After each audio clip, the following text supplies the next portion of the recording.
Mesdames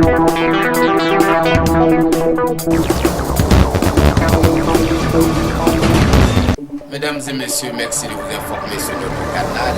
Bienvenue à cette autre édition de la ligne éditoriale de Russie 24 Afrique. Élection présidentielle en France, la France a élu Emmanuel Macron. La France vient de choisir encore la politique des coups tordus dans la continuité avec le politiquement correct, le maintien de l'ordre mondial ancien, des zérophiles qui affectent de mépriser les pays sous-développés. Mesdames et messieurs, c'est ce qu'il faudra retenir de cette élection d'Emmanuel Macron à la tête de la France. Une élection pour empêcher la cession du Front National de Marine Le Pen aux instances suprêmes de la France. Un Front National que les médias de ces suprémacistes français et européens se sont donné le devoir moral de présenter comme le parti de la renaissance de ce que l'on pourrait appeler l'hitlérisme.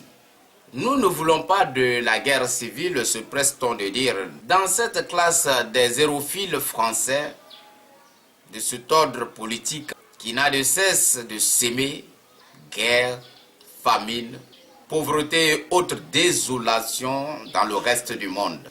Et si l'élection d'Emmanuel Macron est la continuité de cette politique, que peut-on attendre en Afrique de cette élection de ce mondialiste, de cet europhile d'Emmanuel Macron à la tête de cette France qui n'a Dieu que pour les coups tordus? Rien que la continuité de la sale politique africaine de la France, il ne sera, ce Macron, que l'image de ses prédécesseurs qui ont eu à chacun leur guerre en Afrique.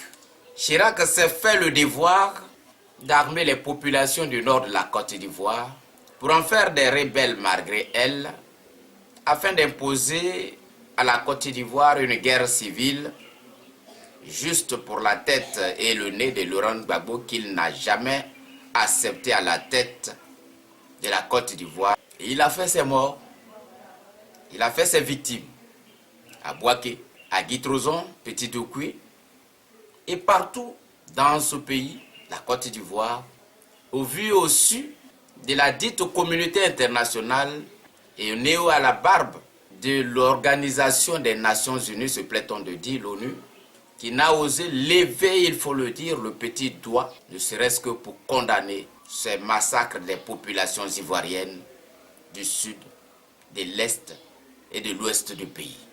Après lui, arrive le bandit des grands chemins de Nicolas Sarkozy, qui, sans s'embarrasser de diplomatie aucune, s'est donné le devoir moral, sa morale propre à lui, de détruire la Libye, afin de décapiter, il faut le dire, Muammar Kadhafi, parce que tout simplement l'homme n'aime pas être redevable.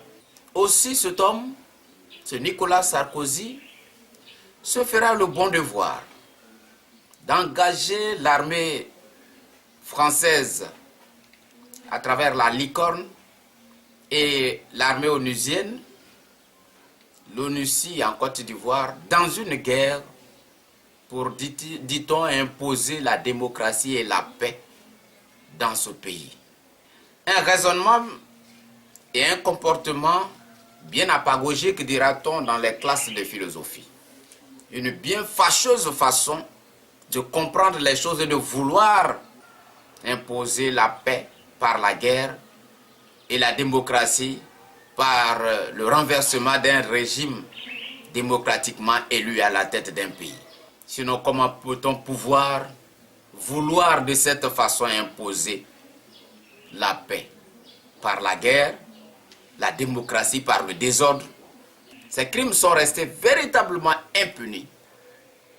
Au contraire, appréciés et applaudis par la communauté internationale, acquise à la cause de ces hommes de sang.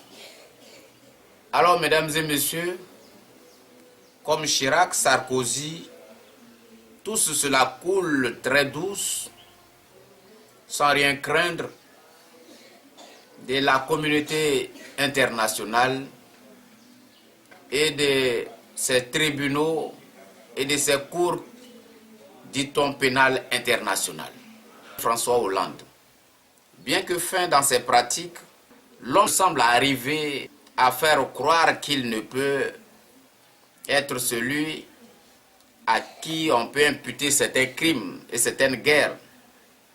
Disons, celui qui a armé les populations centrafricaines qui hier ont fui devant l'avancée de la rébellion de Michel Djotodia, la Séléka, mesdames et messieurs, qui a renversé le général putschiste François Bozizé, qui lui aussi est arrivé à la tête de ce pays par la même voie, cette même voie sanglante de la rébellion. Il a ainsi renversé Ange Félix Patassé pour prendre le pouvoir avec l'appui et l'assistance de la France.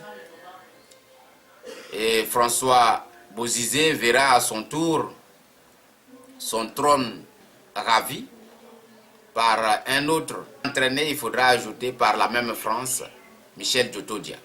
Alors, comme on le voit, mesdames et messieurs, François Hollande ne pouvait se permettre de tourner le dos à cette tradition politique française. Il a eu droit à ces guerres. La guerre au nord du Mali, la France ne reste pas là à se tourner les pouces, à se demander que pourrait être le sexe des anges ou à faire des plans sur les comètes. Je voudrais tout simplement dire, elle ne serait restée là sans rien faire en Afrique. Croyez-moi, Emmanuel Macron, aujourd'hui à la tête de cette même France, aura sa guerre. À qui le tour, mesdames et messieurs, dans ce concert des États en guerre en Afrique? Car quoi qu'il en soit, il aura sa guerre à lui pour justifier la présence et l'intervention de cette France, dit-on, gendarme de l'Afrique, en Afrique. Seul Dieu sait, mesdames et messieurs, quel pays tombera sous le coup de cette politique de la France en Afrique. La guerre de la France en Afrique ne prendra fin qu'avec l'éveil des consciences de nos politiques africains, complices et coupables de ce qu'ils font. Et Dieu ne saurait leur pardonner parce qu'ils ne savent pas ce qu'ils font. Eh bien, mesdames et messieurs, on ne saurait leur accorder l'excuse de l'ignorance. La guerre française en Afrique, ils savent tous que c'est une guerre d'occupation, une guerre pour le contrôle des États africains, pour ne pas dire le contrôle des chefs d'État africains, une guerre pour exploitation abusive des richesses de l'Afrique. La colonisation est un crime contre l'humanité. L'image est aussi belle et exotique, mais toutefois, la France ne saurait changer sa politique africaine pour faire plaisir à l'Afrique et permettre à l'Afrique de décoller. Ainsi va la France et ainsi va l'Afrique. Mesdames et messieurs, merci de suivre cet autre numéro de la ligne éditoriale de Russie 24 Afrique.